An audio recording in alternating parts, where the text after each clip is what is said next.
which stands, one nation, under God, indivisible, with liberty and justice for all. And if the clerk will call the roll.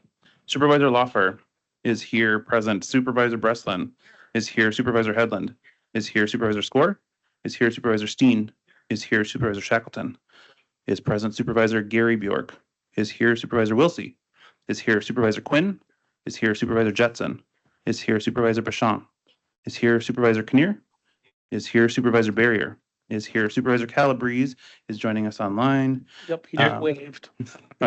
Supervisor Vogel.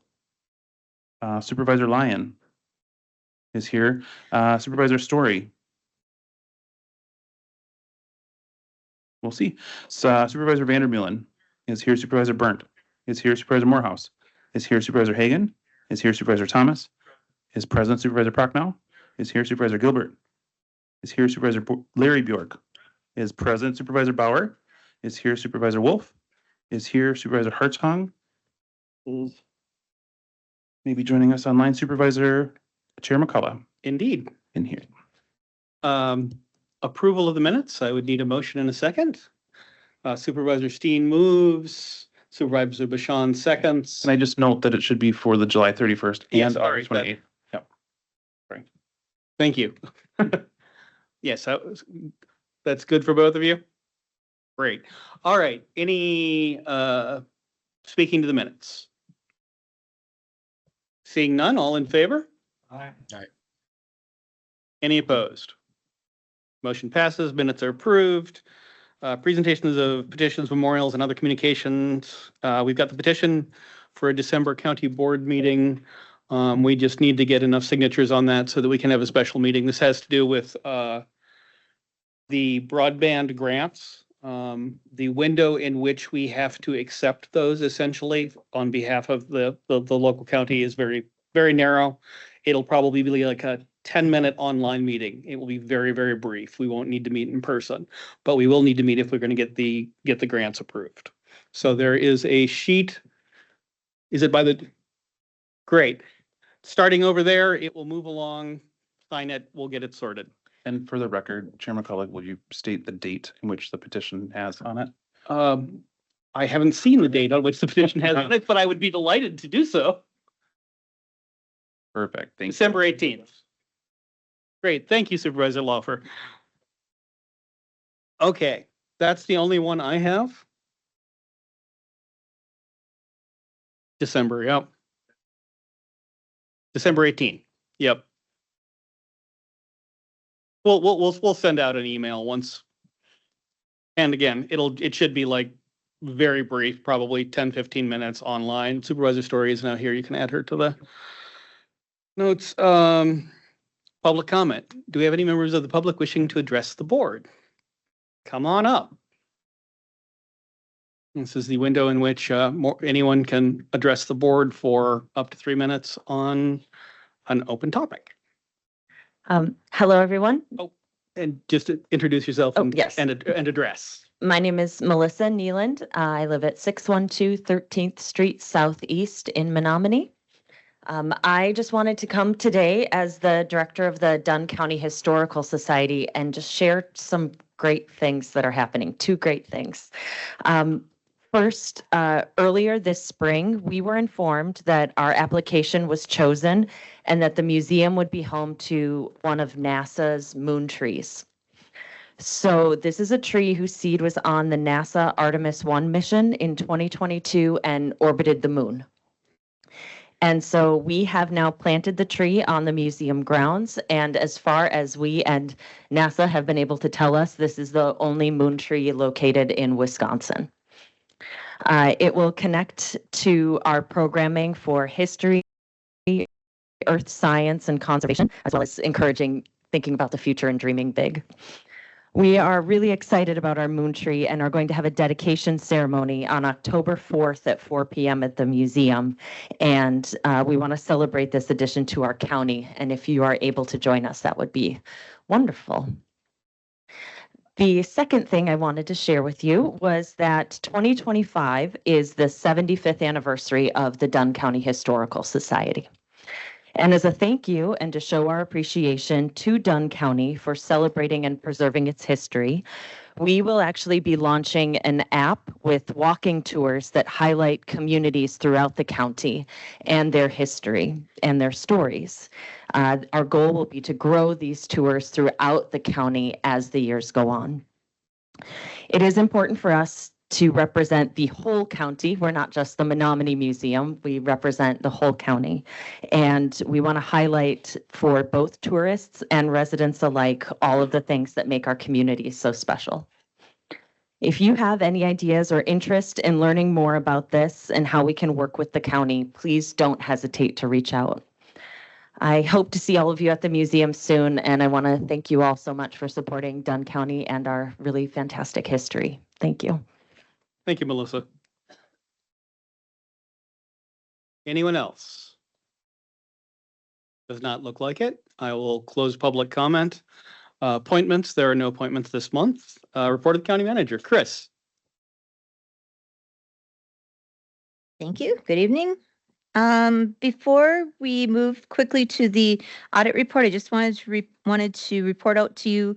So as you're aware, because you passed the parameters resolution a few months back for our borrowing of $3 million this year that was approved last year, that bond sale occurred today. The $3 million had six investment bidders, and the bonds went for 3% interest at a 3% interest rate. So, which is higher than we've previously been paying, but still much lower than you or I might pay if we went out and tried to borrow $3 million. Okay, next item is our 2023 audit report. I am going to, online is Greg Patel, who is a auditor at Kerber Rose, which is our audit firm, and he's going to walk us through the report. I did put on your desks a bit of a caveat, or at your seats a little bit of a caveat. Greg and his colleague Dave were aware that I'm providing this information, but as we move a little bit farther through the budget and we begin to talk about the 2025 budget, where we're at, I want you to be aware of what the fund balance numbers look like. So with that, Greg? All right. Thank you for the introduction, Chris, and thank you for having me tonight. I will start with the audit results, touch on those, and then touch on a little bit of the financial results. If you have any questions for me along the way, feel free to stop me and ask, or ask at the end as well. So the financial statements that you have, the annual financial report, contains a clean, unmodified audit opinion, which is what you're looking for. During the course of the audit, we do have to consider internal controls around your most significant accounting processes. And as a result of those, we do have 5 material weaknesses that we are listing here. And I'll share my screen.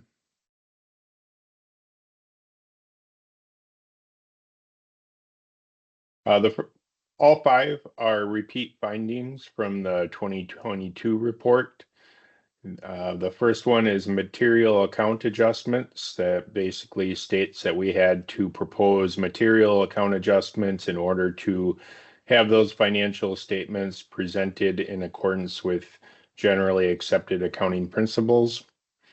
The next 2 are preparation of the schedule of federal and state awards, and then financial reporting. Those are basically saying that we prepare both of those reports, and then once we have a draft of those reports, we hand them back to Chris and Beata and the finance team. They review those and accept responsibility for the content of the financial statements then by signing the management rep letter, as well as indicating any possible changes that are needed to those.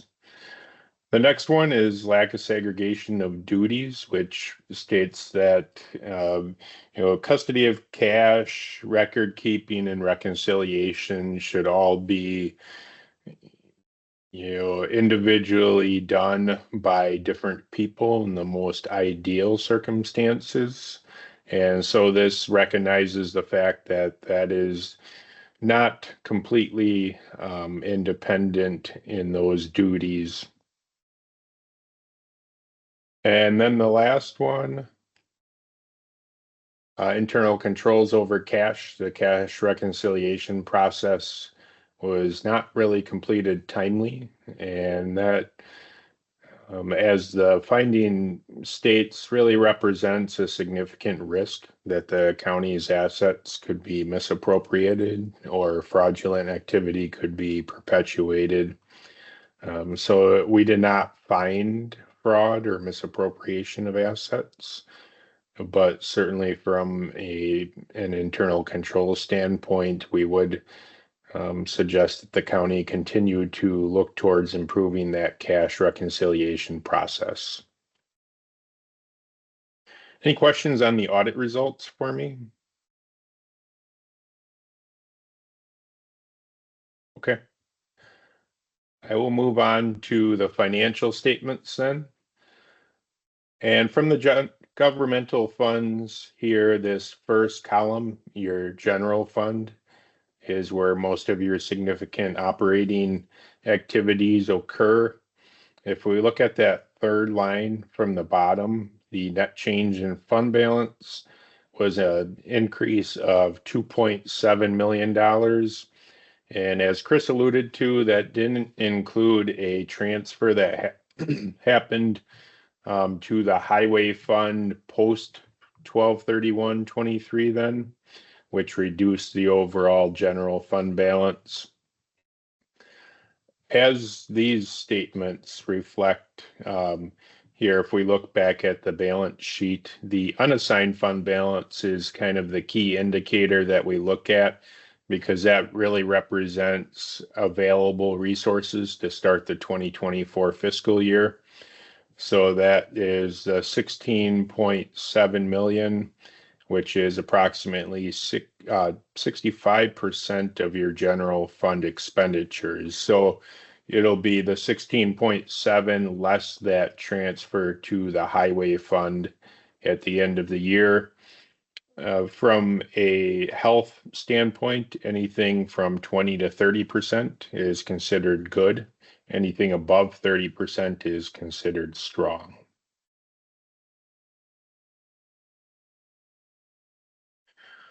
Next, I'll touch on the neighbors and the highway funds. Those are your most significant proprietary funds. When I did the nursing home audit presentation, I really pointed out that the overall loss in 2023 was $1.5 million. That led to an increase in the advance from the general fund of approximately $750,000. And the projections from management with the increase in the rates and the projected census over the next couple of years, we determined that the overall advance that the neighbors owes the general fund at the end of the year could be repaid. Likely, I would say 3 to 5 years if the projections hold steady from the operational standpoint there. The fund right next to it is the Highway Department Fund, and this fund encompasses both the maintenance and the road construction within the county, as well as any work that the Highway Department does for the state or other local municipalities. And you have an overall loss for the year of $372,000 in the highway. I think going forward, you'll have a governmental fund, which is a special revenue fund, county road and bridge fund, where the levy will come into there. And then as the highway department does work on the highway, on the county roads, it'll charge that special revenue fund. And It'll be a little easier, in my opinion, going forward to kind of see the resources accumulated as well as the overall maintenance and construction cost for the county itself, um, because it'll be separated out in that county road and bridges fund. With that, I would take any questions that you have for me regarding the financial observations. Greg, would you just comment that if that money, I know that you can't give exact numbers, but if that money, the money that needs to transfer from the unassigned fund balance to the highway department should rectify that negative balance for them? Correct. I didn't have the exact transfer figure in front of me. Chris, do you have that amount? Yeah, it's $3,016,168. Okay. Yeah, so the overall loss in the highway department then is really offset by that 2024 transfer of funds over to the highway fund. And really, most counties across Wisconsin will have that special revenue fund. And again, that just offers a little bit of transparency in terms of where the state transportation aids for your local roads, as well as your levy that you're budgeting. You can see the operational effects a little clearer that way.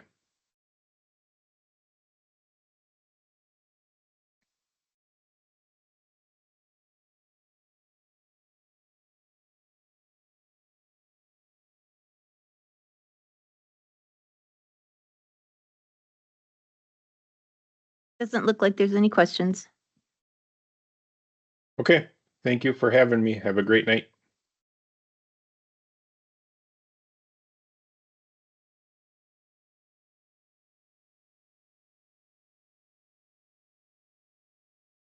So last year in response, so for those of you who've been with us longer than last year and this year, you would likely be aware that we used to have a different auditing firm. We worked with Clifton Larson Allen. And then at the end of 2022, they indicated they wouldn't be able to, unable to continue to serve Dunn County. And so we're kind of put into a quick gear of finding a new audit firm. And we ended with Kerber Rose. So they did our 2022 audit, our 2023 audit. The kind of what those look like are very, very similar. You can go back and compare statements in each of the audits to what's happened previously. But one of the recommendations that Kerber Rose made, Dave and Greg, who are our principal partners there, one of the recommendations that they made was that we enlist some support in helping us to figure out how to make our highway numbers clearer. So Beata and some consultants that they put us in touch with that are retired out of the world of county finance and highway have helped us over the last 18 months or so to really pull apart highway and make it much cleaner. So going forward, we feel like we're in a really good spot of being able to know kind of exactly where that's at. So any questions about audit? Supervisor Hagan. Thank you. Just for my own clarification, going through it, some of the recommendations, specifically where was it? I just had the page. Sorry, my laptop died, so I'm using my phone. In regards to the lack of segregation of duties, I feel like I've heard that from previous reports. And I guess I don't remember the solutions from that time to be I don't want to say interposed, but put into place Sure. For solving that issue. And with it showing up here again, when the county decides to implement changes to these, could we get an update as to how those are going? And just kind of like a callback later on saying, hey, remember the audit report and this change at the recommendation, we at this point fully implemented the plan, or at this point we're putting in the plan, just something real simple just to keep track of it. Would that be all right? Absolutely. Go ahead, Kelly. I was going to say, essentially, the problem is we don't have enough financial staff for that level of segregation. So in order to comply with that, we would have to create new positions specifically for that. And the county board has been highly resistant to adding positions. So it's essentially going to be an ongoing weakness until and/or unless we increase our total financial staff. So Greg didn't really speak a lot to kind of that kind of material weakness versus things that are like, oh my gosh, the sky is falling kind of weakness. But the reality of it is that that particular finding has been on every audit since I've ever heard audit reports over the last 15 years. We simply aren't large enough to segregate all the duties exactly as you would need to if you had the manpower to be able, person power to be able to do that. With regard to the cash controls though, Beata and Lynn Nigaman and her staff, and they have been working on, and Beata's assistant finance director have been working on kind of protocols and processes around that for the last year. And Kerber Rose did acknowledge to us that, we had made progress and that they were going to leave it as a finding because we weren't done, but we were making good progress. Sure. In my previous job, I did a bunch with receipts, and I understand the importance of keeping track of physical copies of things like that. So that's cool. So thank you. Thank you, Supervisor Hagan. Supervisor Steen. Yeah, when could we expect an update on the internal controls over the cash? Well, I think that's what I've given. I mean, we certainly can keep you informed of the process. They've been working on it regularly consistently over the last year. Okay. So, and again, remember that when we get to the 2023 audit would have been only activities that occurred through the end of 2023. So anything that we've done in the ensuing 9 months isn't reflected until the following year. Mr. Chair, as a point of information, most small municipalities like townships and villages, I know our audit in Colfax every year has that segregation of duties thing, because it's just not financially reasonable for townships and smaller government entities to do that. Thank you. Absolutely. Thank you, Supervisor Steen. Anyone else? All right. With that, I wanted to just take a moment. I'm going to give him a few minutes to just, I would invite Adam Akala to come up to the stand, I was going to say. You come to the stand, please. So as you may well recall, we have been, or may have heard, we've been working for probably the better part of a year. As a collective, Dunn County does fund economic development through the Dunn County Economic Development Corporation. There's also a Greater Menominee Development Corporation. The city of Menominee also funded both of those organizations. And so out of some work that that happened last year with economic development, we created a partnership between the city, the county, the Greater Menominee Development Corporation, the Dunn County Economic Development Corporation, in UW Stout and the Stout Business and Technology Park. And didn't combine organizations, but created an oversight group and have hired our first shared director, the Greater Dunn County Economic Development Director. So I'd invite Adam up just to give you a few minutes worth of background and sharing his enthusiasm for this new position.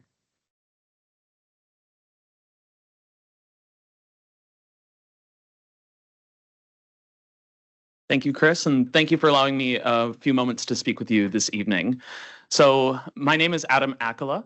I am a grandson of farmers from Mondovi, Wisconsin, where I graduated in 2011. I pursued a Bachelor of Science degree at UW Eau Claire, graduating in 2016. And from there, I started to build my professional career in the Chippewa Valley, specifically in downtown Eau Claire. I have experience working for Pablo Center at the Confluence, the pristine performing arts center right on the banks of the Eau Claire and Chippewa Rivers, in their inaugural season, really delving into a local startup and understanding the inner workings and necessity to be nimble and how to really pivot in the face of adversity when you are faced with various challenges.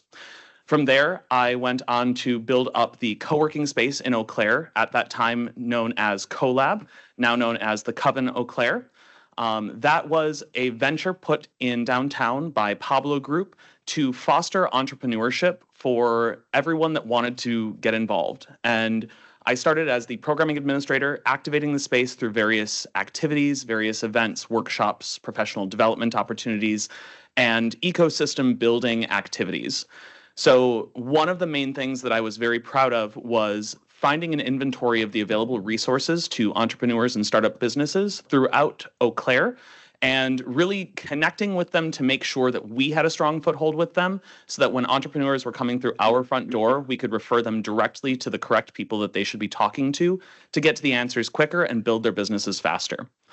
From there, I sought to extend that network out across the state, connecting with resources that primarily operate out of the Milwaukee and Madison metro areas. As we all know, in this part of the state, we are sometimes overlooked by the folks down in those larger cities, those larger population centers of our state. And so making sure that those resources that we could tap into could be accessed by folks in the Chippewa Valley, and vice versa, that we could reach out to them if we did need anything in addition. From there, I also in that position, I do want to mention Startup Eau Claire Week was one of the first initiatives that I was handled to take care of. It's a week to connect, celebrate, and educate entrepreneurs throughout Eau Claire. But in 2021, I realized that we need to make sure that we're being stronger together, that we're being smarter, and we're not siloing ourselves off by communities. And so I sought to expand that week and rebrand it as Startup Chippewa Valley Week, including Chippewa Falls, Altoona, and Menominee in those efforts, to make sure that the resources that we were building up in Eau Claire weren't staying specifically in Eau Claire and were being expanded out into the greater Chippewa Valley area. I'm very honored and excited to be in this position as Director of Economic Development for Greater Dunn County. And again, want to thank those partners, the Dunn County, the Dunn County Economic Development Corporation, the City of Menominee, the Greater Menominee Development Corporation, UW Stout, and the Stout Tech Park. Without those 6 partners coming together to form this unique partnership of economic development and realizing the vested interest that all 6 of them have, this position would not be created. And it is very unique in our state to see all these different entities realizing the impact and the benefit to each of them for economic development. The 4 pillars that I'm primarily focused on are business attraction and investment, seeking businesses that are looking to get a foothold here in Dunn County, and make sure that they are being responded to in a timely manner, that they're being presented with information that is accurate and enticing to them, to make sure that the sites that we have in Dunn County are being marketed effectively to be taken up by those investors, those job creators, those workforce drivers throughout the country. Business retention and expansion, working with the existing businesses that are already here in Dunn County, making sure that they have the resources that they need to be successful and hopefully expand their operations into larger facilities and hiring more folks out of our community to be employees of their organizations. Entrepreneurship and small business development, making sure that the folks that we have here that want to build businesses are getting the resources that they need and being supported from the ground up to build those homegrown businesses right here in Dunn County. And housing. As we all know, housing is a constant topic of conversation, and it directly ties into economic development. If we are bringing in businesses that are seeking to hire employees and we do not have housing to put those new employees in and hopefully relocate folks to our county, we're not going to be able to bring those businesses in. So housing is that 4th pillar, potentially the most complex and complicated, but I'm excited to assist where I can and be a resource for the groups that I know are already working diligently to tackle the housing issue here in Dunn County. This week, we started work on my 2025 work plan. That will include specific deliverables, metrics, and goals within each of those 4 categories of business attraction, business retention and expansion, entrepreneurship and startups, and housing. that I will be responsible for fulfilling in 2025. I've been on this job for just about a month at this point, and in that time, I have been responding to requests for information and requests for proposals from various developers looking to relocate. I've been building connections in the foundation of this position, specifically through the historical context of why this position was built, where the organizations that sought to create a position like mine were coming from when building that, and making sure that I'm fully understanding the scope of what I'm responsible for here in Dunn County. I've also been planning some visits to municipalities throughout Dunn County. I will be in Elk Mound tomorrow. I will be in Ridgeland on Friday. I'll be in Colfax next week and Boyceville the following. And from those communities, I'm always looking for connections, folks that I should be meeting. And so I know some of y'all in this room may have some of those connections for me. So don't hesitate to reach out if you either know of somebody that I should talk to because it's a good idea, somebody that might need resources or support for their business, or somebody that I should just get to know in this county.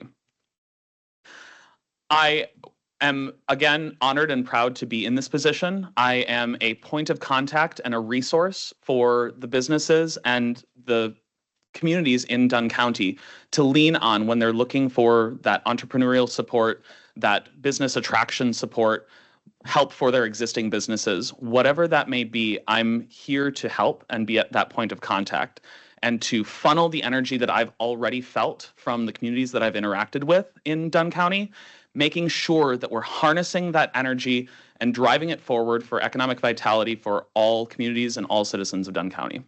Thank you very much. Thank you, Adam. Thank you, Adam. Okay, purchase orders over $40,000. You had the list in your packet, as well as Beata's wonderful explanation for those. Any questions? All right. Then Beata and I are going to tag team. I'm going to take you through the first part of where we're at in 2025 budget development. As you're aware, leaving the budget workshop at the end of August, you had all worked through an exercise to bring forth a balanced budget. The executive committee met last week, and they took a look at where we were at and made some recommendations. So I'm going to quick grab a PowerPoint.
All right, so here we go as of this month. So keeping in mind that things regularly change, although less dramatically over the next month than they have over the last.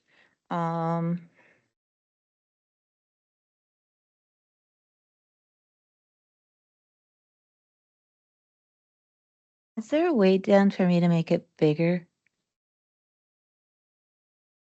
Nah, maybe not. It's not super dramatic, but okay. So the current gap with which you left the meeting at the end of August was 7 million. We said 7 million. It was 7.3 million. That includes 2% cost of living and step increases for staff, no levy to transit or the neighbors of Dunn County, and no final decision regarding the use of fund balance or borrowing or any other funding source.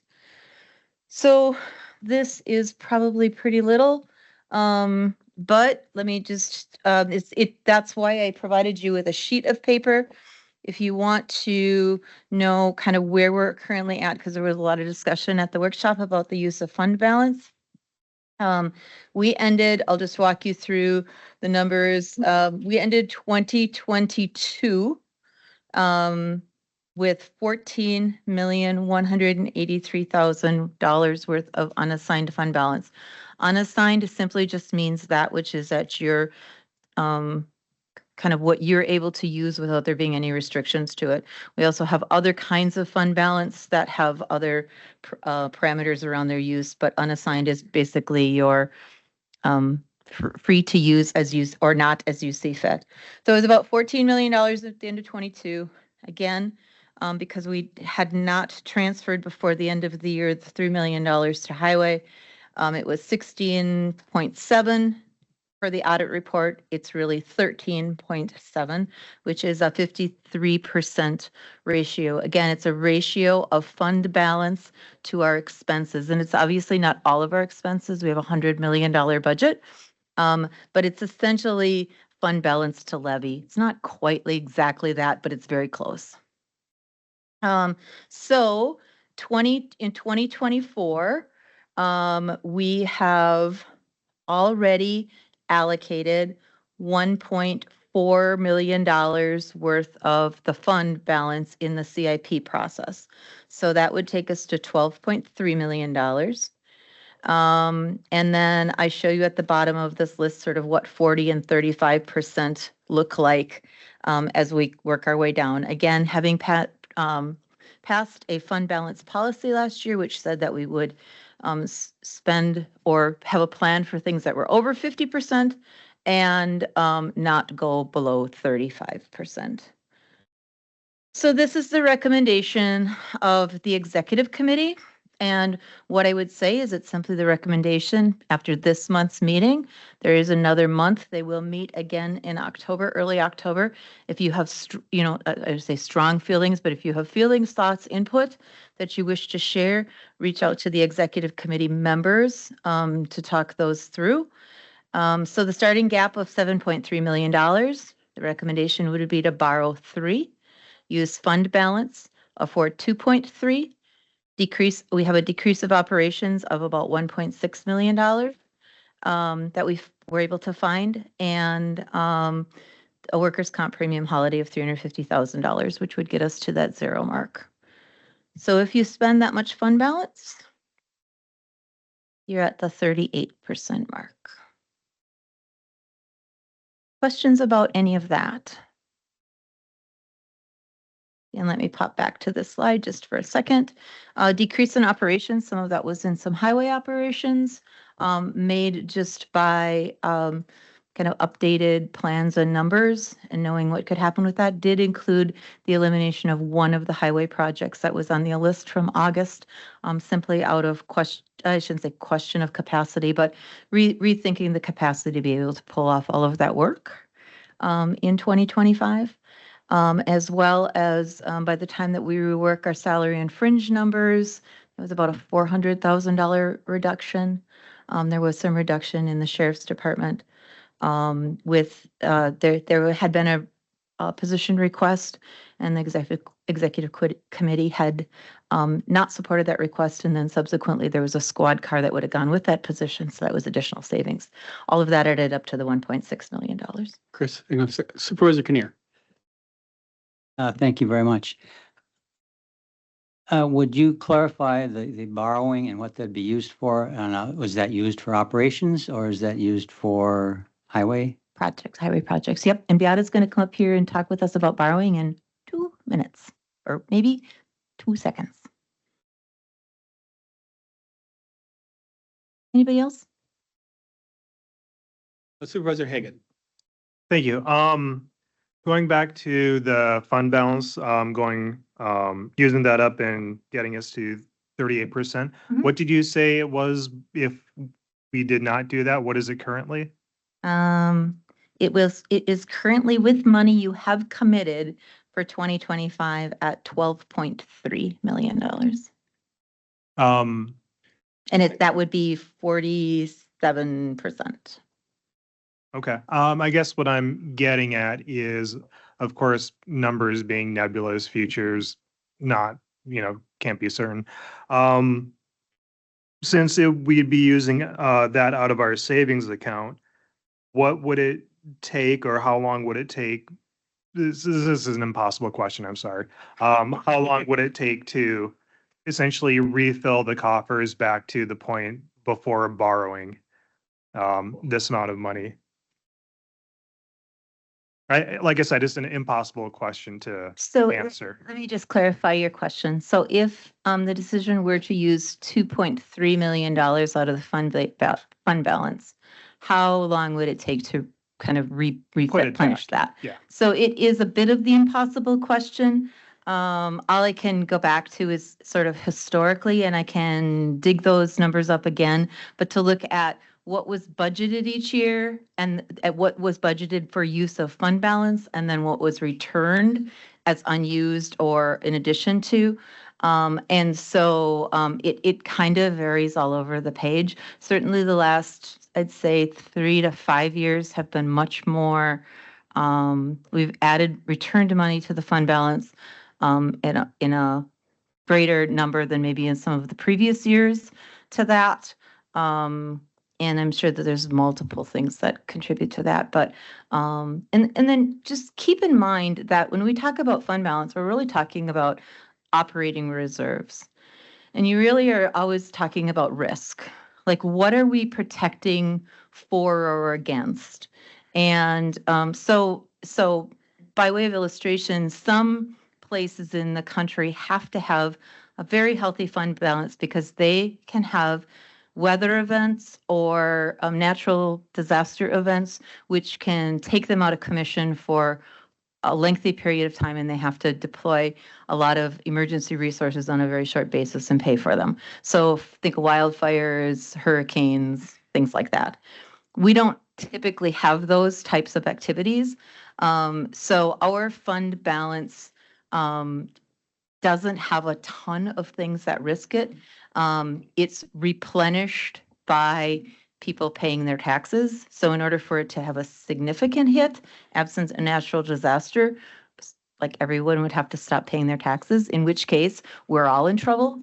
So I mean, I think it's just worth thinking about the risk as you spend or don't spend. Now, Beata, from all of our times of sitting through, she would harbor every last dollar of it from you because that's, from a financial standpoint, there's a safety to having that risk reserve or that reserve. But on the flip side of it, that's the job that you get to do to balance kind of the risk of, as you heard Greg Patel indicate earlier tonight, they're saying 20 to 30%. I think the government accounting standards board people say 35%. And so at where we're currently at, we're well above that. I thank you for answering the impossible for me. Well, and I'll just add a brief note, then I will get to Supervisor Thomas here. It is worth noting that the increased revenues from the neighbors and the Elk Creek Solar should make 26 a little bit easier than 25 is, but that's also going to be determined by what major expenses we need to borrow for example, maybe a highway shop. So it's really, to a large extent, the decisions of this board that bring us to that answer. And as long as you said that, it's a good point, because we have, as I indicated in a handout that I gave you for the workshop, we've spent a considerable amount of time in the neighbors of Dunn County finances as well. This is 2025 is the first year, maybe in forever, that we're actually budgeting a profit or a surplus for NDC. The increase of rates, reimbursement rates, and the stabilization of the workforce are looking very positive for the nursing facility. So the nursing facility does currently owe the general fund $2.8 million. Every dollar they pay back goes back into that unassigned fund balance. Right now, it's sitting in an assigned fund balance because you can't spend it because someone owes it to you. But so let's say in the next year, so we just looked at the numbers this afternoon, and let's say that the neighbors returns $500,000 to the general fund. That goes immediately into that unassigned fund balance. Supervisor Thomas. Oh. We There we go. good? Thank you. I thought I saw in there where the fund balance numbers were, it also said ARPA. Was that right? Did I see that? No? I don't think so. No, Where did I see that? it's all gone. Okay, never mind. I was, There was some discussion of that in the budget workshop. We did just spend, passed. we have spent, I thought I saw it on one of the slides, but anyway, never mind then. oh, it's ARPA interest. Yeah, it's ARPA interest. Fund balance Yeah. Includes ARPA interest. So Okay. we had the $8.8 million Yep, of yep, ARPA money and that yep. earned income Yep. or interest over the last Yeah, year. and I guess my question was gonna be what that number was or close. No, 700,000? 500,000. Over 500,000, under good 700,000. enough. Thanks. That was the money that we were advocating, although it's sitting in the general fund balance that we utilize for purchase of our ERP, our new finance system.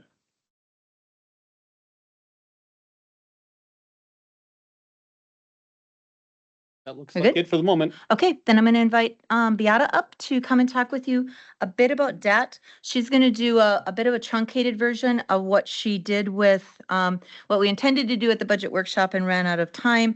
And she did do some of this for the executive committee last week as well. Really will give you a foundation of where we're at with regard to debt and then what additional borrowing would or wouldn't look like.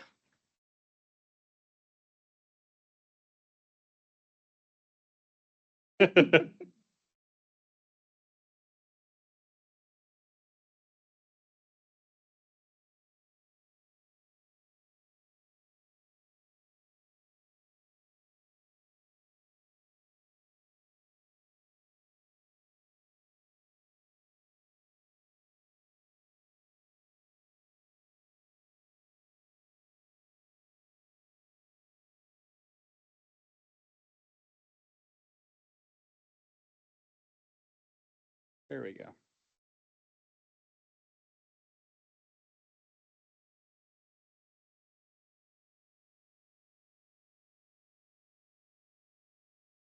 My mouse here. It's like, what is going on? All right, we'll start from the beginning. Good evening. As Chris had noted, this is for some of you, this is redundant. So, but for some of you, this is the first time. So the intent here is to give you an overview as to where we are with that. And also some scenarios that we ask our PMA advisors to do some so that we can present to you, just to give you a little idea what that debt might look like if we did this and then if this were to happen. So just again, just a quick overview of where we are with the existing debt. What did we borrow for? And then here's the analysis with some of the assumptions. And that is if we were to, for example, borrow for 10 years. And again, this is just for educational purposes. It's not intended to sway to a decision one way or the other, but just to give you an idea as to where we are currently. So we have an outstanding debt, that's definite, according to our audit, is about that 28 million. Now, this 28 million does not include the ones we just issued this morning. So this is at the end of 23. So also, how do we compare to what is the county legally allowed to borrow? So that brings us at that 11.07% out of, that's what they call our debt margin being at 254 million. And if we were to go and max, that would be that 254 million. And what we actually have in debt is 28. So that what makes up that 11%. And then that we have unused debt. And also, we just had our rating done again, and we are at the AA stable, which is very good. Here, I also want to bring forward just a synopsis as to what did we borrow for and what's still outstanding. So this kind of gives you when we issued the debt date and when it actually ends, what we originally borrowed, and what is the remaining balance as of 2024. So that brings us at that 23,685,000. The slide before was per audit end of 23. Here, we still making payment this year. We just made a payment in September, so you'll see that on the next month's reports as to what got paid. The purchase order report is what I'm referring to.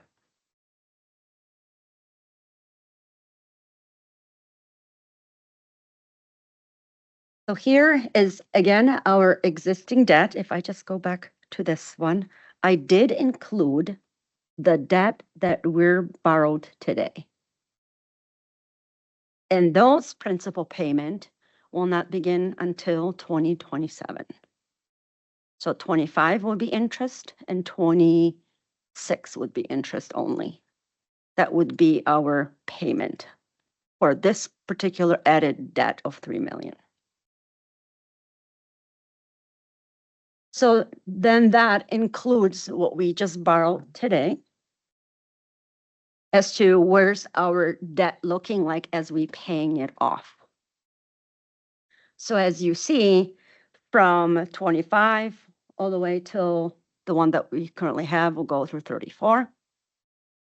And our debt starts going down, and that's in the year 27. And year after that. Now, the next couple slides is what I want to show you is how our consultants helped us look into the future and understand what would we need to possibly structure our debt to be like, with a couple questions in mind. Under few assumptions as well, meaning that if the direction is that the County Board of Supervisors wish not to add any more to our debt payments than what we already have, which is about that $5 to $5.3 million with this new added debt. So given that assumption, we wanted to know if that's going to be the ceiling. We want to look to see what is that opportunity for us to maybe add debt, but still maintain at that ceiling of that $5 or $5.3 million at any given time every year if we were to borrow. So this is what this helps us understand when that opportunity can come to borrow any additional potential debt for upcoming projects, or have at a steady $3 million a year, and up to, I believe it was 4.2 to get us to be really steady. Meaning that our debt repayment would remain at that $5.3 million.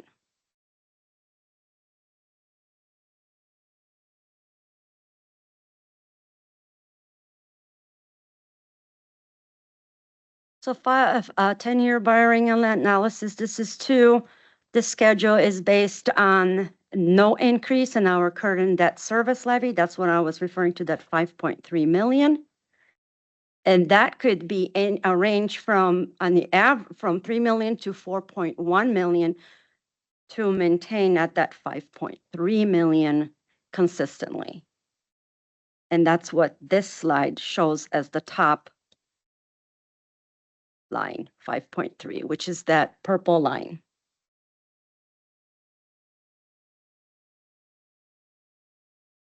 So the dark blue is if we don't borrow anymore as of today's borrowing.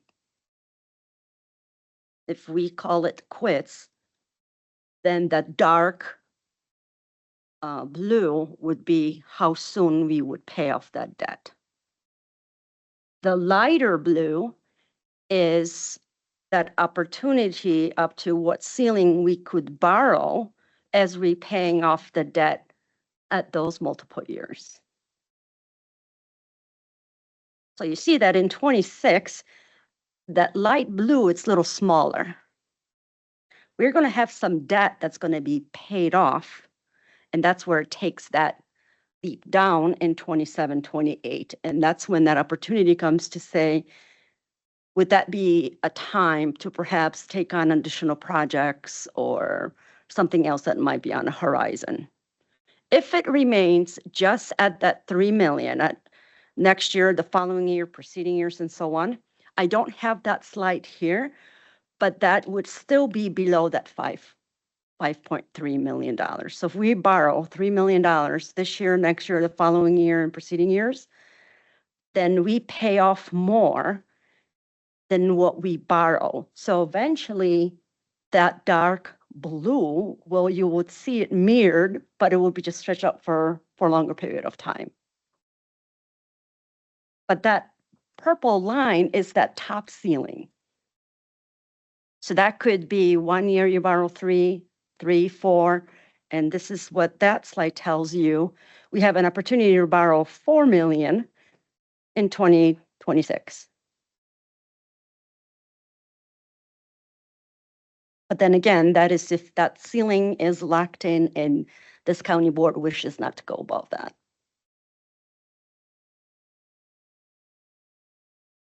But going back to this slide, that would keep us at that 11%. I think my colleague Dan did a math last time when we were at the executive committee to see how we've been trending in prior years, and it's been a ballpark of that 11%. And it's all based on equalized value. So as our equalized value goes up, then of course the county's legal debt margin will go up. But it's not to say we go max it out. But we're still not in debt up to our ears that we have no way, that could be a risk down the road that we can pay. Questions?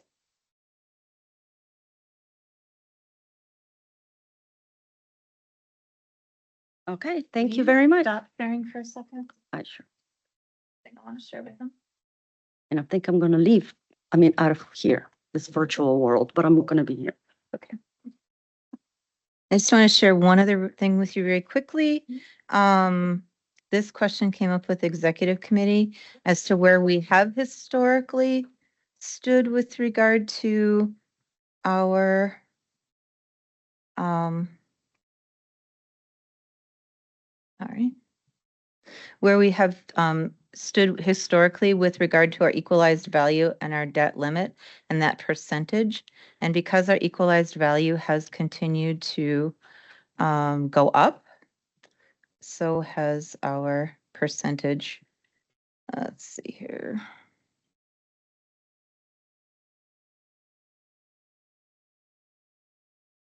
This is just a quick analysis that I did after executive committee to look at those numbers. You can see that in 2027, our debt to our total value, county equalized value, is at 24%. And then it has dropped, did go 2020 was a refinance of the NDC debt that went up to 26%, but then it has dropped each year after that to this year, where it will anticipated to sit at 10%. And I'm going to note, and Chris can correct me if I'm wrong, just in a simplified way to think about the debt as we were talking is that projection at flat is no net increases to taxes for the citizens of Dunn County from Dunn County for debt. If we were to pay off, say, if we were to borrow at $3 million a year, which would be paying off 5 million, continuing 3 million, that would be a slight trend down in taxes. I know that many of you think about it more in that way. So essentially the reason that we wanted to project at a stable level is it has very much been the mood of the board, no net increases in taxes. And that has informed that decision for that particular borrowing plan. Just so, as a way to think about it, that is perhaps a little bit less financialized. The other thing that I would say is, so provided to you at the workshop also was a large green grid Excel spreadsheet that looks at all of our county operations and where there are potential upgrades or changes or fixes or things coming up in the next years. Thanks to Dan for putting that together. There is a corresponding novel book that goes with that, that talks about all of the various properties across the county and when we acquired them and how we acquired them and all kinds of great historical knowledge. If you want that, we would be more than happy to share it. Goes hand in hand with that spreadsheet. But if you're kind of thinking, if you're thinking along the lines of, well, okay, that's whatever for 2025, but what does the future look like? That's a great resource. And then I would just reiterate what Beata said. Really, our goal is, so there are easier ways and harder ways to balance the budget. We will do it however you want to do it. What we want you to have is the right information or enough of the information that you can to make good decisions. What you decide is the prerogative of the board, but we just feel like, and you probably feel like you get a little smothered with information, but it's really a goal to just get you what you need in order to make good decisions. And again, I extend the offer, if you between now and October, want to come in, want to talk about anything at more, want to give me a call or Beata a call or Dan a call. We kind of live, eat, and breathe this stuff these days. And so we would be more than happy to talk with you at length at any question that you've got. Anything else regarding that? All right, so with that, let's have a little tiny bit of fun. So Andrew had prepared 2 scenarios of finding the county services for the board workshop, and because we were coming long, going long or longer, he hadn't done one, and so I said, oh, it was fun. So bring it back and let you do it. And we won't do it as teams. We'll just do it individually. But if you take a look at the scenario that was at your seat and Andrew will read through it. If you'll mark where you see and intersect with county services, he'll let you know how many there were at the end. Okay, we'll do this quickly. Chrissy Chipwa, solid name, woke up at her home in Springbrook this morning, excited. She went to fill her coffee pot with water from her from her well. And while she waited for her coffee to brew, she took a gander at her daughter's 4-H schedule and updated the calendar on the fridge with the date to submit her photography submission. She's hoping for a blue ribbon this year. Chrissy reviewed her schedule for the day. She has to get a flu shot, which she can do while her daughter is at playgroup. Then she has to go volunteer at the garden, where she's excited to meet McChicken, JB, Henrietta, and Delilah, the newly added chickens. After her chicken visit, Chrissy has to pay her taxes, which she can do right before she meets her fiance, Fernando, to go get her marriage license.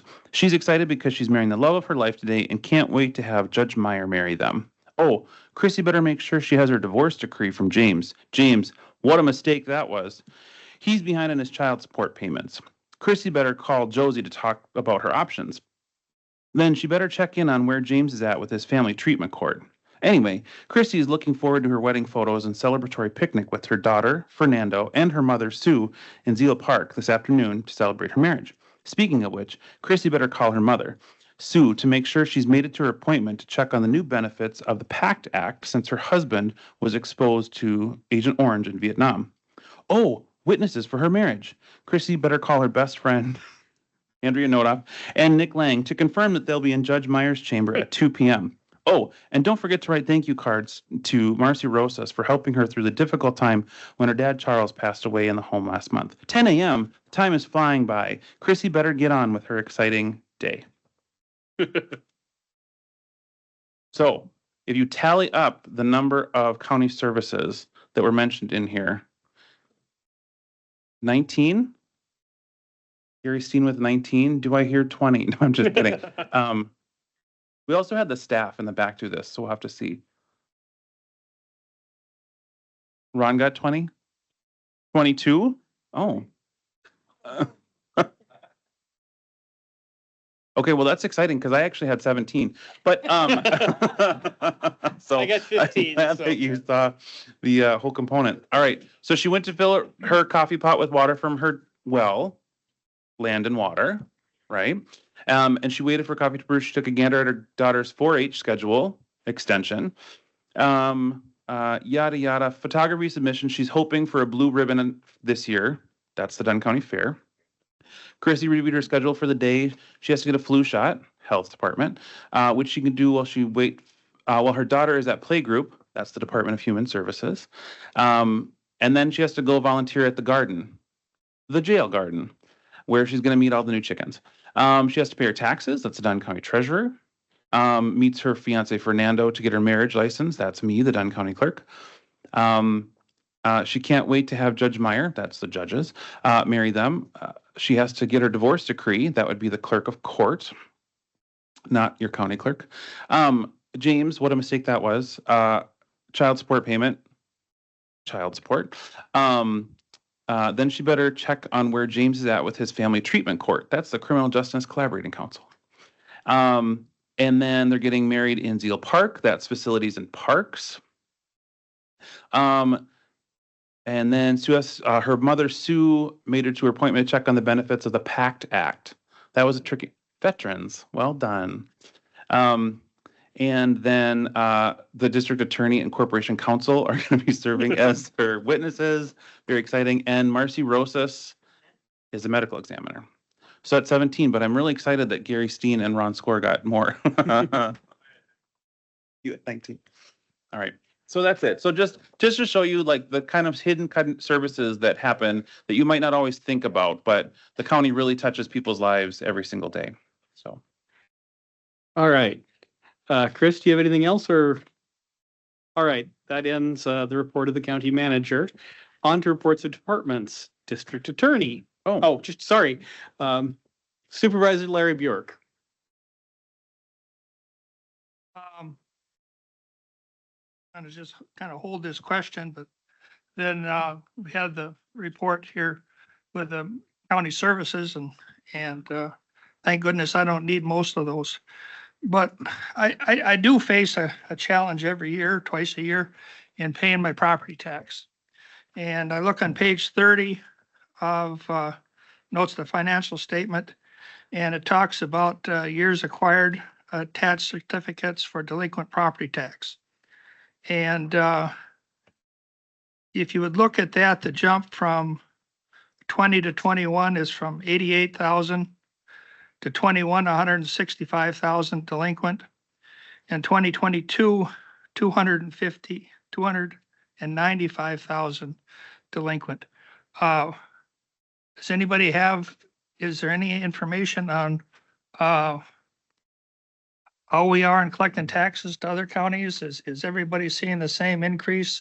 And what percent increase? I guess I don't have any calculator from 21 to 22. It seems like there are other folks that, that the property tax is a burden.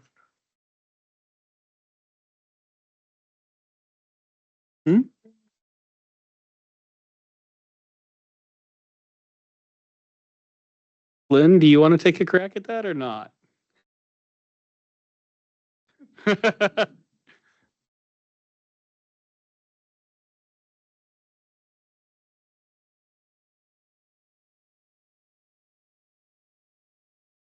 I actually don't have any comparables to other counties. Haven't researched that at this point, but that's something that I could definitely do.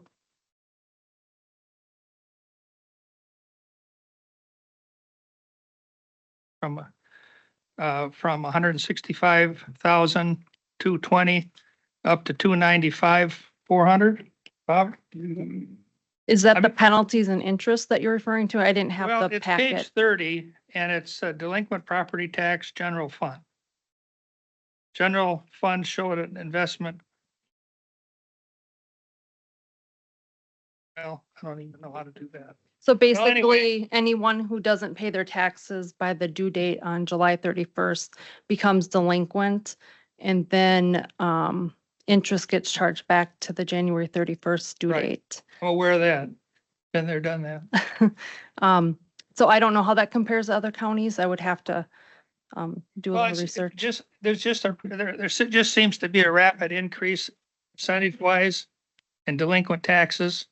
So, you know, when the young lady goes through all those county services, they all cost money and somebody has to pay them. And very seldom do we thank the taxpayer for writing out those checks twice a year. And I'm just seeing it's becoming more and more difficult for people to meet that obligation. That's okay. That's, you know, every county's probably the same. I mean, you know, we all, I'm not going to say where our money goes. That gets me in trouble.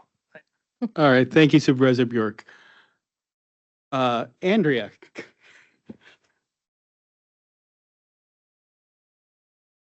Reports of Department District Attorney. Hey, good evening. I'm Andrea Nodoff, the Dunn County District Attorney.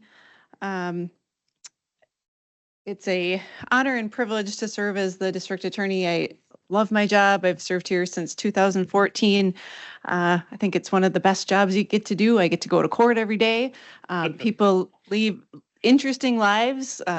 Trials in court can be unpredictable, and I get to work with victims and do a lot of different things. So I'm really honored to serve in this position. Going through the district attorney staff, there are 5 prosecutors that are all paid by the state of Wisconsin. So 4 assistant district attorneys and then myself. There are 6 office staff that are funded all by Dunn County, and then 4 victim witness staff that are funded in part by Dunn County by a VOCA federal grant and then by Chapter 950, which dictates that the county is required to have a victim witness program and a room for victims to meet. And those staff meet with different victims to explain their rights, attend court with them, let them know about jail appearances, and if they want a no contact order or restitution, as well as a number of other tasks. We also utilize both Dunn County IT. They've been great to work with for all of our computer and internet needs and telephone needs. And then we also have the state of Wisconsin District Attorney IT in Madison. I prefer Dunn County IT. I can actually get someone on the phone there and they can help me out. But so my office, you know, we handle everything from speeding tickets to DNR violations, children in need of protection and services, sexual assaults, homicides. So a lot of different cases.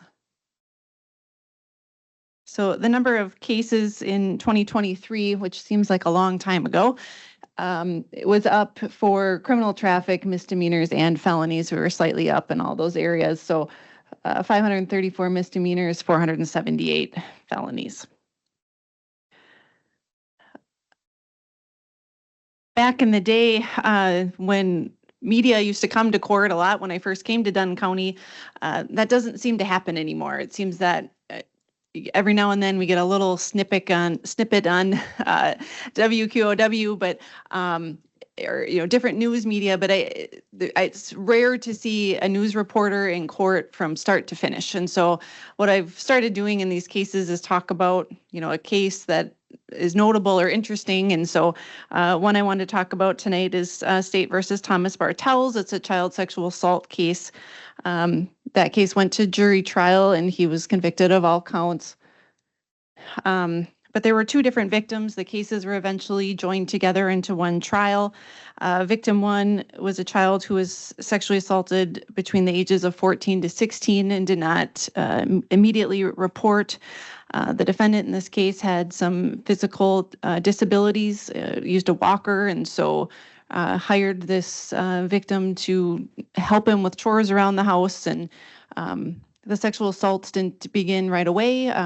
Certainly groomed the child, if the term can be used, paid him for services, took him shopping, established an investment account, and had the family over for dinners and really established trust. And when the victim would spend the night at his house while he was sleeping, he would wake up to the defendant touching him. Victim 2 occurred in 2012. That child eventually reported about 6 months after the assaults when he moved away and was residing with his mother. That was also a the trust that was established. The assaults didn't occur right away with a family friend and neighbor, and Mr. Bartels was heavily involved in wrestling, and this child had an interest in wrestling, and so sort of gained the child's trust and was helping coach him, and then that's when some of the sexual touching occurred. So the first victim, the defendant, was 71 years old. The second victim he was 65 years old at the time. And then this case involved what's called an other acts victim. It's a motion that's filed to allow a different victim to testify about what happened to him as a result of the same kind of plan and motive and intent. And this was really interesting is this victim really overcame a lot in his life and became a licensed psychologist and came up here to testify. He had a rough go and was a child and sent to live with Mr. Bartels in Iowa. Again, the same type of established trust, really liked him. He kind of, would give him alcohol. He thought this was a cool kind of father figure in his life, and then awoke on New Year's to the defendant performing oral sex on him. The next morning, he reported right away, and the matter was investigated by law enforcement in Iowa, and the defendant essentially claimed, this is out of control kid, I'm imposing too many rules on him, and charges were not filed. But this other acts victim was able to come to court and testify, and it was some of the most moving testimony I've seen since 20-some years had passed, and he said he could remember it like it was yesterday. And not all of our victims feel comfortable testifying on the stand. Usually children have a difficult time, especially teenagers. It's kind of that awkward, uncomfortable stage. And he was extremely eloquent, and was really had a vivid memory as to what happened. Expert testimony was called in this case, and that's to educate the jury about child sexual assaults. A lot of the arguments in these types of trials are, when did it happen? When's the date? And children don't have calendars. They don't write down the date in which it occurred. And so expert testimony is really helpful. She testified during the trial that only 10% of disclosures result in criminal charges, and almost half of victims don't disclose until they're adults. And certainly I've seen that. She talked about, so how there can be grooming by bribes, gifts, privileges. Talked about sometimes difficulties in our culture of, men need to be tough and we don't come forward. I think that's changing, but it's still helpful to have expert testimony about that. And the expert testified a lot about the manipulation that the defendant did in this case, how he garnered the trust of the family members. All of these family members really trusted their children to stay at the defendant's residence to take care of their child, because these weren't assaults that had happened, the same day they meet the defendant. It occurred over a number of years. Manipulation of the community. This man was involved in church in our area, volunteered, helped children in need, and was really involved in wrestling.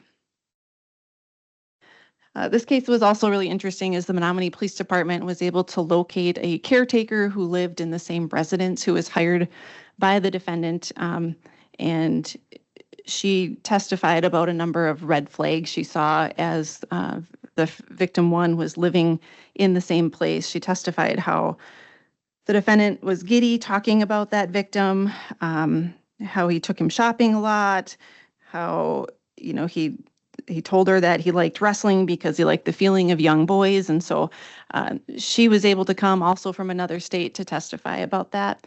And then she also had journals, and she was an avid journaler, and it's really excited me. And so we had journals after journal, and I was able to introduce these during the trial. And so her handwriting was difficult to read, but she really journaled a lot. And so she was able to write about how, she said, I'm avoiding him because I don't want to engage in any of this more boy toy love talk. I'd put fingers in my ears. Mr. I love young boys is on the couch with the victim.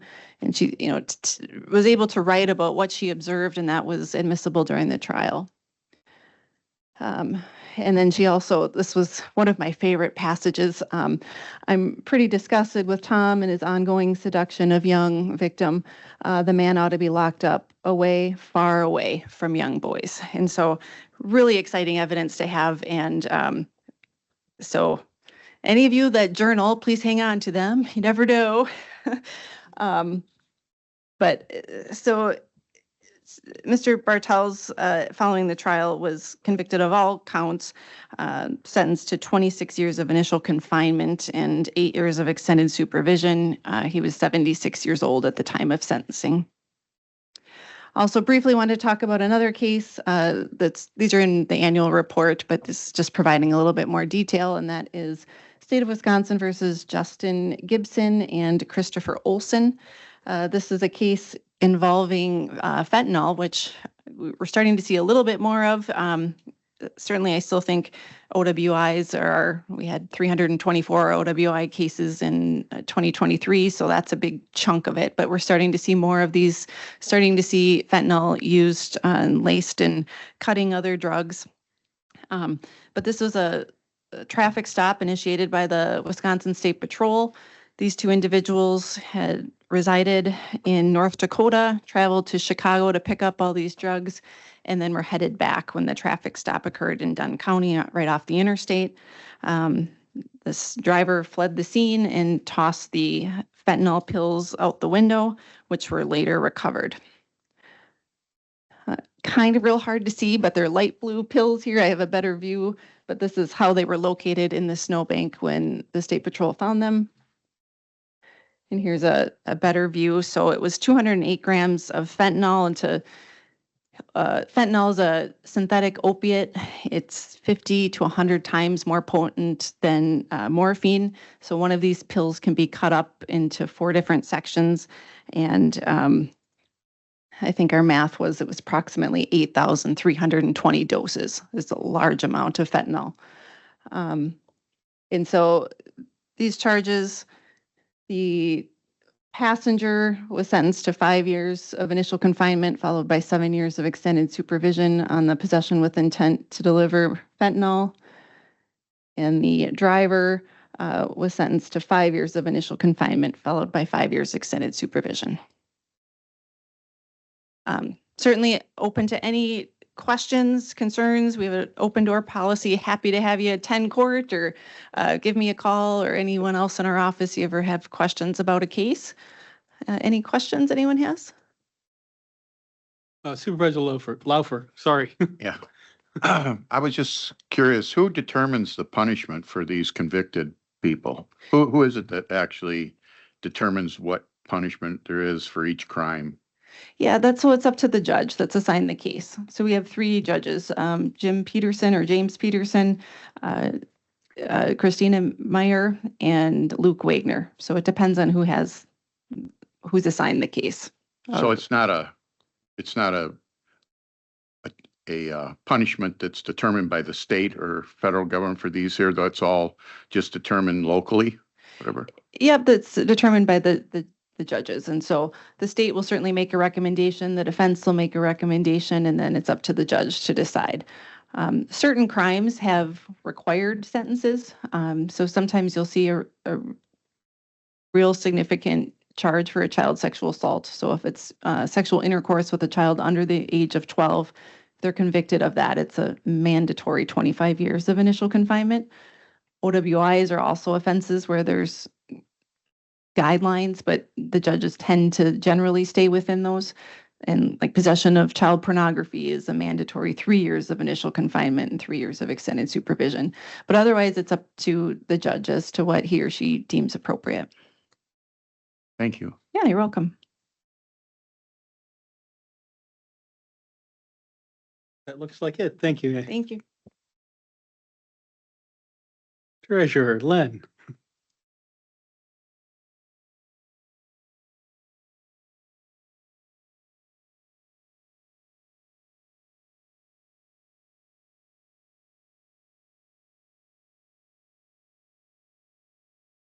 Okay, so Lynn Nigaman, the new Dunn County Treasurer, I'm in my 4th month. So most of this information is from prior year coming into the September month, but. Okay, so the treasurer's team has changed a lot in the last few months with the treasurer leaving in February. The position was vacant and Angela Wagner had stepped into the role until I started on May 28th. So currently it's myself, Angela Wagner, who's been with the Dunn County Treasurer's Office for about 7 years. And then Terry Chaston, she was a Farmer Bank employee for many years. She's retired and then has been working with our office for about 3.5 years. Mark Kelsier is one of our part-time positions while Angela's helping with the ERP system. So he's filling in. Chris Kistner, she's been about 1.5 years, but she's been a Dunn County employee for about 40 years. And then Kathy Graham also, well, Kathy, Mark, and Terry all came from Bremer Bank. So they're great staff to have on because they're numbers people and our office deals with a lot of money. So the primary duties of our office, the real estate tax collection and preparation, the delinquent tax collections. We deal with all the incoming funds into the county, all the departments that receive, bring them to our office, and we do deposits. Other than neighbors, they do a lot of their own deposits. Handle the investments for the county funds. The tax deeds that are part of the delinquent process, we maintain that information in our office, and then we do reconciliation of the county bank accounts. And just for a little bit more detail, the tax bills that we prepare, it's over 30,000 bills that are printed annually, 30 municipalities. For tax collection, we do 13 municipal collections for first and second installment. The others do their first installment, and then all 30 of them, the second installment comes through our office. So we have a lot of people that pass through. Changes that occurred in 23 to 24 besides the staff. The state of Wisconsin had went away with personal property taxes. So that ruling was made. And so 2024 municipalities that collect tax on personal property, the assessors were able to do some evaluation, and based on criteria, some of those items could be moved to real estate taxes. Otherwise, that's just something that the state's working through a payment process with municipalities to, you know, supplement maybe their loss that had come from that. The lottery credit, that is something, if you're a primary owner of a home, you get a credit on your tax bill. And that process changed this year to electronic only from the state of Wisconsin. So we're working through those little hurdles because a lot of people don't have computers to make that happen. So, and secondly, it kind of slows down the process because if somebody comes in to pay their tax bill and they're like, oh, you're not getting a lottery credit, but you own your home and you're a primary resident there. It's not, we used to just have the form and fax it in or get it to the state, but not quite that easy any longer. And then last year, the tax bill format was changed, which is supposed to help make it easier for people. That's kind of cut and dry. Like if you're doing first installment, this is where you pay. Second installment, if you're splitting it up, and then if you pay in full. So people know where to send them and have less chances of getting late payments.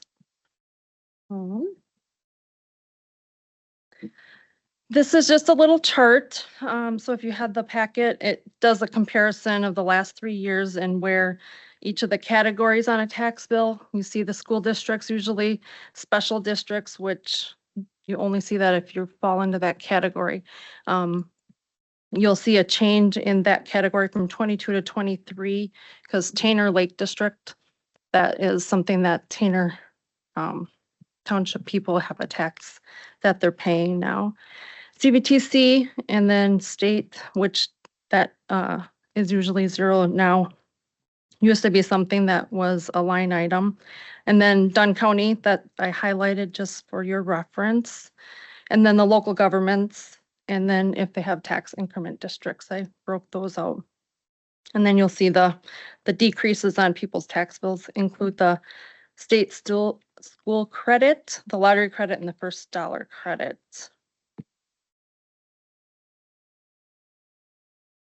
The next chart reflects some of the questions that we had.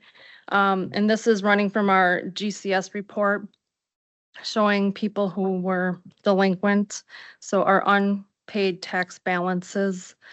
The line item 2, the tax certificates issued. That used to be, I think about 5 years ago, about 650 properties that would receive that notice. That does not mean that's how many properties we're taking. What that means is if they become delinquent on September 1st, they get a notice saying you have, by statute, 2 years to pay your property taxes, or else you could start the process of going to lose your property. So that was going down dramatically till 2023. And the reasoning we have thought there was some programs in the COVID times that people were getting funds to help pay their property taxes if they were delinquent down. So that did steadily go down, but it is appearing to go back in the rise. So, and then that bottom section is that penalty and interest section. And then just for fun, people like to see who the top 10 taxpayers are in the county. So Walmart ranks up there number 1, and then 3M, Phillips, Plastics, and so on down the list. So looking at 2025, there'll be a lot of changes with all of the county offices, but specifically the GCS or land nav integration of the system will be affecting our office and land information and zoning for the permitting. And that process is going to be starting the process in January. It's an integration, so hopefully it's not as significant as changing a complete system, which could be the possibility when I'm referencing the enterprise resource planning system, the ERP that people refer to, because that could be a total change. We don't know that yet, but so that's what's coming. So are there any questions for me?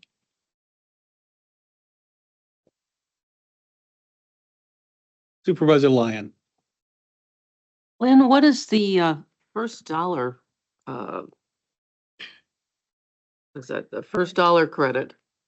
So there's some limits to, I'm gonna get to that page here.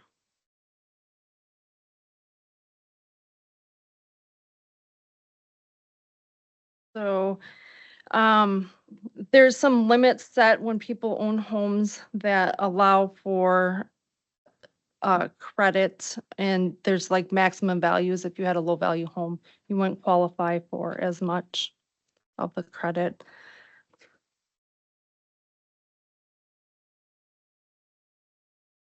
Trying to see where the person is I'm talking to, but oh, over there. I didn't see the red button on or the green button on. I don't think I understand. I don't have the exact definition of that. I can give you a more clear definition of that. Thank via you. Email or. Thank you, Supervisor Lyon. Anyone else? Looks like not. Thank you, Lynn. All right, on to 10, consideration of reports, resolutions, and ordinances to the county board from the executive committee, starting with A, 2024 budget adjustment, ENS, sheriff, IT, CJC, DHS. You've all seen an awful lot of these. Money comes in, money goes out. We need to keep track of it and make sure that we can spend grant money, et cetera. Supervisor Steen. Supervisor Steen moves. Supervisor Bauer seconds. Any speaking to the resolution? Seeing none, this is a roll call, I believe. Yep. So if you tap the screen on your microphone, you'll be able to initiate your vote right now. While the supervisors are present doing that, could I have the way you would vote Supervisor Calabrese? Yes. Supervisor Calabrese votes yes. We'll get that logged. Thank you. Hard time. See him on there. No, doesn't look like it. Yep.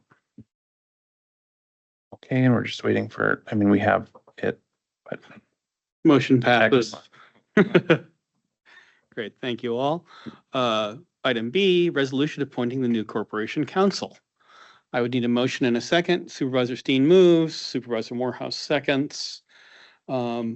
Speaking to the resolution, I want to bring Mr. McMenemy up to meet the board. Come on up. By the way, do you prefer James or Jim? Jim. All right, I will remember that. Yep. Already messing up. There you go. Good evening, everybody. How you doing? My name is Jim McMenemy. I didn't prepare a speech, so I'll just tell a little bit about myself and then my career thus far. My wife, Mary, and I moved to North Wisconsin in 1997, and I promised her we'd be there 2, maybe 3 years before moving back to the Twin Cities. 27 years later, I haven't quite kept my promise, but it was really what we fell in love with the area. My wife and I, we have 6 children. We had 3 girls, then we have 3 boys. The girls are out of the house at this point. I got the job from Menards actually in 1997. My first 8 years were as kind of a frontline attorney, a store counsel. So I handled cases, I went to court, customer disputes, employee issues. And then in 2005, I was given the opportunity to be the legal manager, which I've done for about the last 19 years. I'm really, really excited for this opportunity. I actually intended when I went to undergrad, one of my majors was political science, and I intended to work in government. And so after a long period of time, I'm finally getting that opportunity. And I will enjoy working with each of you, and I hope to provide the best service I can for you.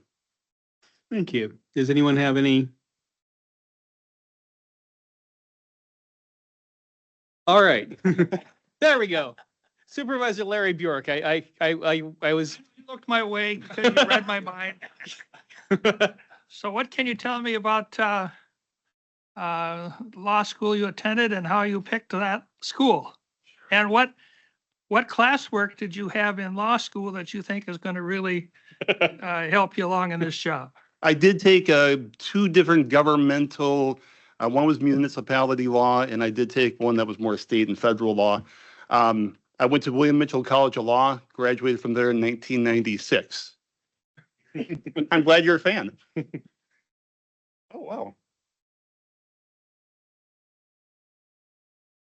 All right. Thanks, Jim. I think you're off the hook and we will go ahead and get this vote done. All right. All in favor? Any opposed? Motion passes. Welcome aboard.